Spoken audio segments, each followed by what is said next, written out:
Each of us comes into life with an inborn hunger to be known, loved, and accepted. We want people to know our name, to recognize us when they see us, and to value who we are.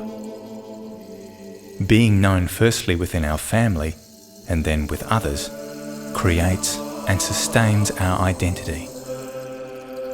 This communion with others allows us to grow in our identity as a person.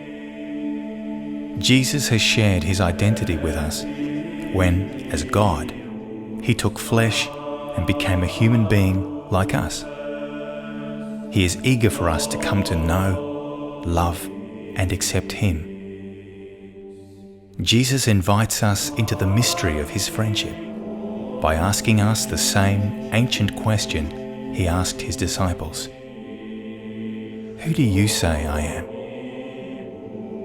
This question continues to reverberate in our minds and hearts as we read the scriptures today. But Jesus is not just an important historical figure, a prophet, a wise teacher, or a friend of the poor. He is the Messiah, the Son of God, who has brought heaven to earth. We are invited into a truly awesome and active friendship with Jesus. In every moment of our lives, we can experience Jesus personally through God's Holy Spirit who speaks into the human heart. We can connect with Jesus in prayer, a place where Jesus whispers to us about God's deep desire to live in love and communion with each one of us. Each one of us has come to know Jesus in a unique and personal way as we answer the question for ourselves, who do you say that I am?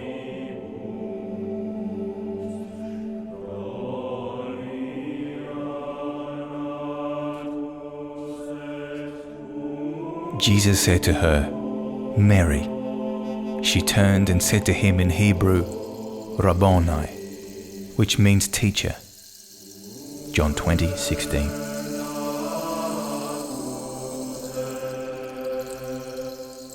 Allowing Jesus to call me by my name means that I have to be attentive to the sound of his voice. I have to be willing to listen.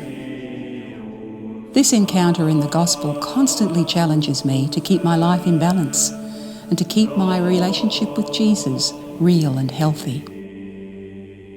If I do not take time to nurture our relationship, how will I ever hear Jesus call my name? How will I ever be able to respond to his invitation to be a responsive disciple if I don't allow him to be my teacher and mentor?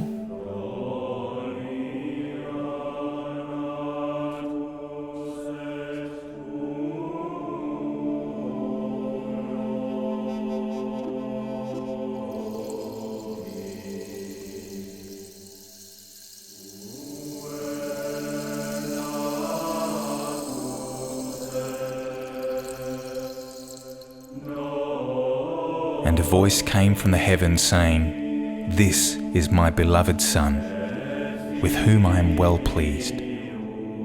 Matthew 3:17.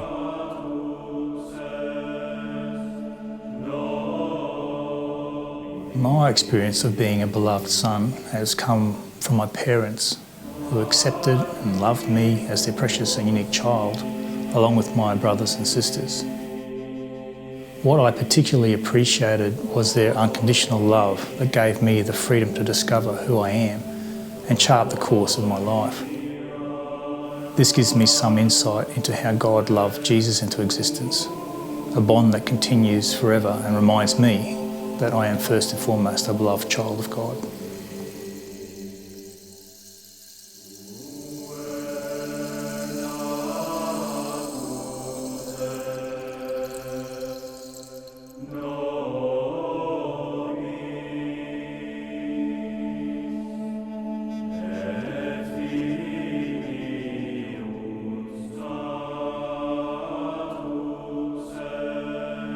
I am the Good Shepherd.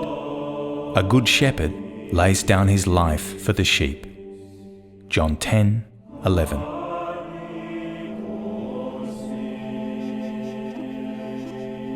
When When I think of Jesus as the Good Shepherd, I think of me being carried on his shoulders like a lamb. It helps me remember that he saves me and that he is always protecting me.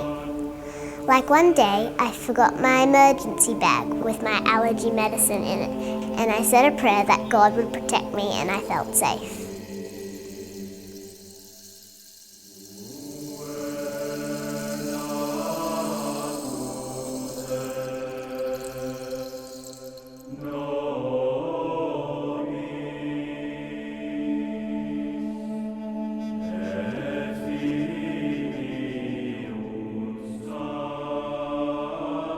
We proclaim Christ crucified, a stumbling block to Jews and foolishness to Gentiles, but to those who are called, Jews and Greeks alike, Christ, the power of God and the wisdom of God. 1 Corinthians 1, 23-24. To the naked eye, Jesus died a failure. He was executed as a criminal and deserted by his friends. Their collective dreams appeared to be shattered, and death appeared to win.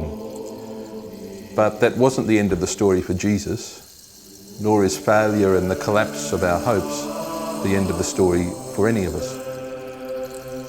It is my deepest conviction that the cross of Christ is the eye of wisdom through which we must view the pattern of our lives, and indeed every life.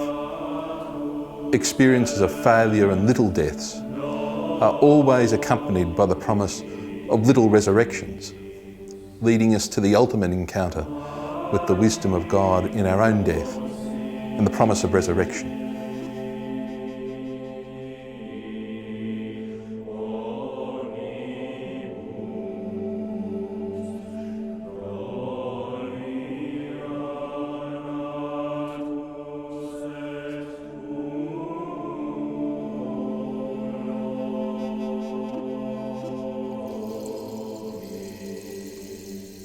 Some scribes, who were Pharisees, saw that he was eating with sinners and tax collectors, and said to his disciples, "Why does he eat with tax collectors and sinners?" Jesus heard this and said to them, "Those who are well do not need a physician, but the sick do. I do not come to call the righteous, but sinners." Mark 2, 16-17. It is so easy to see ourselves and others purely through the lens of what we do, either our weaknesses or our achievements. The Jesus we get to know in the scriptures, eating with tax collectors and sinners, sees each person as a precious creation, regardless of their circumstances or their sin. When I sin, I struggle with great difficulty to see myself as more than my sin. Only with Jesus do I see myself as a worthy person with hope and a purpose.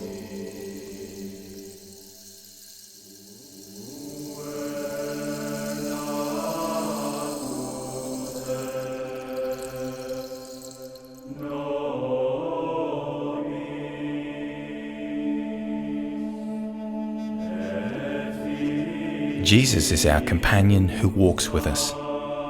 For our part, we need to attune ourselves to Jesus' presence in our lives.